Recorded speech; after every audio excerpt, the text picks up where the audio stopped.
So, social casework is a method within the field of social work that focuses on providing support to individuals by addressing personal, social, or psychological problems they may face. It involves a paraprofessional relationship between a social worker and the client, where the social worker helps the client identify issues in their life and works towards solutions. So the primary goal of social casework is to enhance the client's ability to cope with challenges by offering guidance, resources, and interventions. It is a client-centered approach, meaning that the social works collaboratively with the individual to understand their unique situation, needs, and strengths. The social worker assesses the client's circumstances, provides counseling or therapy if necessary, and helps the client access community community service, or other forms of support. This method focuses not on just on the immediate problems as a person faces, but also on empowering them to overcome future challenges, improve their well-being, and reintegrate effectively into the social environment. So, the theoretical foundations of social casework are based on by several theories, each contributing to the practice approach to understanding and addressing client system. So, for example, this is the systems theory, emphasize the interconnectedness of individuals with the environment, recognizing that a person's behavior and challenges are influenced by the broader social systems. So they are a part of such as family, community, and society. And also social workers use this perspective to assess and address how these systems impact the client and work toward improving relationships and functioning within them.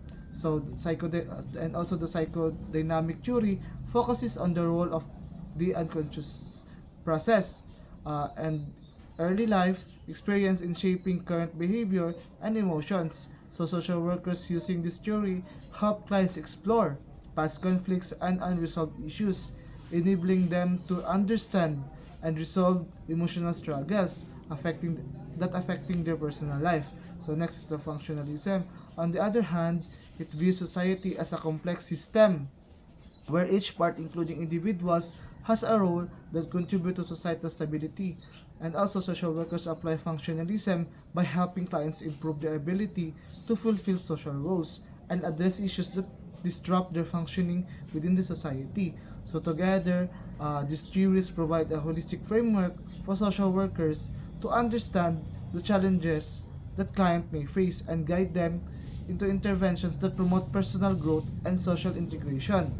So, next is the core objective of social work is to help individuals understand and address their personal problems by focusing on their strengths, abilities, and available resources rather than only focusing on the problems of deficits. Social workers aims to empower clients by identifying their existing strengths such as personal resilience, skills, social support, or coping strategies, and using this to navigate challenges. This strength-based approach is intended to encourage client to take an active role in their own problem-solving process rather than seeing themselves as helpless or solely defined by their issues. In addition, this goal is to help individuals that socially uh, adjust socially, meaning that the workers aim to facilitate the client's ability to function and interact effectively within the social environment, whether it is within their family, work, or community. So, and also by providing guidance and support and access to resources, social worker helps client make positive change, regain confidence, and improving their overall well-being, ultimately leading to better integration and personal growth. So, next is the client-centered. The client-centered focuses in social casework places primary importance on the unique needs, abilities, and goals. This approach recognizes that each client is different with their own set of challenges, strengths, and aspirations. Social workers adopting this approach work collaboratively with clients, listening to them carefully and ensuring that interventions and supports are tailored to the client's specific situation. And also this involves helping clients identify their goals, understand their strengths, and develop practical strategies to address their issues. The approach is holistic and respectful, recognizing that the client is the experts on their own life, while the social workers acts as a guide and support system. Ultimate, uh, Ultimately, the client-centered focus ensures that the interventions are aligned with the client, that truly values, leading to more meaningful and lasting outcomes in their social and personal development. So the problem-solving orientation in social work, casework focuses on identifying and addressing specific issues or challenges in the client's life. So this approach involves a structured process where the social worker and the client work together to clearly define the problem, explore its underlying causes, and develop practical solutions. So the goal is to help the client understand the nature of the issues, its impact on their and also its impact on their life, and the best course of action to resolve it. So the process typically includes steps such as assessing the problem, setting achievable goals, brainstorming possible solutions, and implementing strategies to overcome the issue. Social worker guide the client through these steps, encouraging them to actively participate in finding solutions that are both realistic and aligned with their needs and strengths. So this orientation is highly practical and focused on creating tangible outcomes, and also it helping clients develop the skills and resources they need to solve the current problems and prevent future ones. By using problem solving approach, casework helps individual regain control over their lives and improving their well-being. So, a strength-based perspective involves recognizing and harnessing a client's existing strengths, resources, and coping strategies, and also it empowering them to overcome challenges, build resilience, and achieve personal growth. So, the intervention process is structured, used by professionals to help individuals address specific problems and improve their functioning, where it begins with assessment, where the professional gather information about the client's challenges. The goal setting takes place where clear, achievable goals are established. Next is a tailored plan. Is develop outlining strategies to address the client's needs, and the plan is implemented through active work such as counseling or skill building, and progress is continuously monitored and evaluated to ensure effectiveness. Finally, when the goals are met, the process reach closure, though follow-up may be provided to ensure continued progress overall. The intervention process helps clients overcome challenges, build resilience, and improve well-being. The functional approach in social work is a method that focuses on identifying and addressing the client's current problems and challenges. It emphasizes practical solutions, strength-based intervention, and collaborative goal setting between the social worker and the client. The four key phases of the functional approach are intake and assessment. This phase involves gathering information about the client's background, circumstances, and issues. It helps the social worker understand the nature and scope of the problem, identify the client's strengths and resources, and recognize potential barriers to achieving their goals. Diagnosis and goal setting. Based on the information gathered during the intake and assessment, the social worker diagnoses the core problems and collaborates with the client to establish clear, measurable, and achievable goals. Intervention. This phase involves developing a tailored intervention plan that includes strategies and resources aimed at solving identified issues. The social worker implements specific methods such as counseling, education, or referral to appropriate resources to help the clients reach their goals. Next is evaluation and follow-up. This phase involves reviewing the client's progress towards their established goals and assessing the effectiveness of the intervention. The social worker adjusts the plan if necessary and provides ongoing support to ensure the client continues to make progress.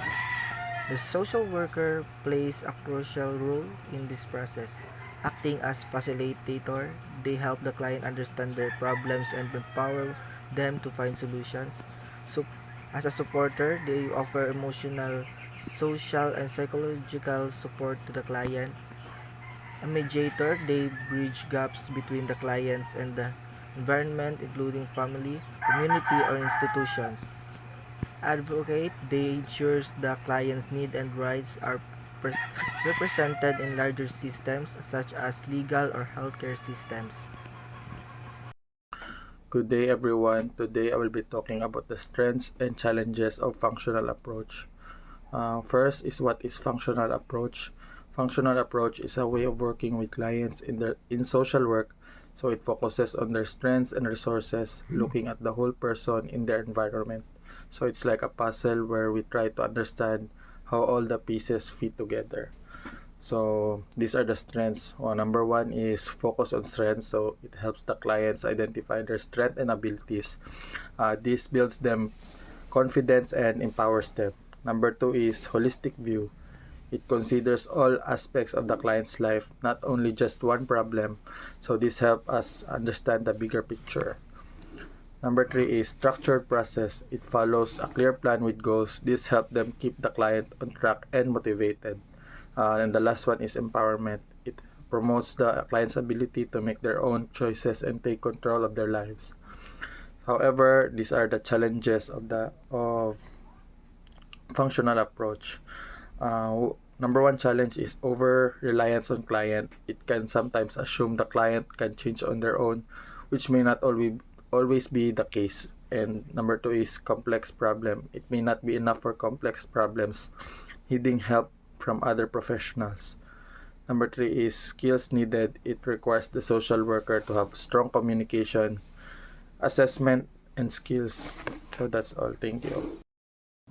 So, the functional approach in social casework is a method used to address various personal and social issues by focusing on the strengths, resources, and capabilities of the client rather than focusing solely on the problems or deficits a client may have. This approach where it emphasizes their potential and existing abilities. The goal is to help clients build on these strengths to address challenges and improve this functioning in society. So in practice, the functional approach involves understanding the client's needs and also identifying their resources, such as a coping mechanism, relationships, or skills within the information. The social worker creates a structured intervention plan tailored to the individual. So this plan outlines specific goals and steps, helping the client gradually improve the circumstances by focusing on practical solutions and reinforcing the client self-efficacy. So the functional approach aims to empower clients and enhance their overall well-being. So this approach is effective because it is adaptable and can be used to address a wide range of issues from personal struggles like mental health or addictions to broader social challenges such as poverty or family conflict. By using the client's strengths as a foundation, the functional approach promotes a more positive and proactive way of solving problems, leading to long-term success and greater self-reliance. So that is the report of including the functional approach in social casework. So thank you. Bye bye.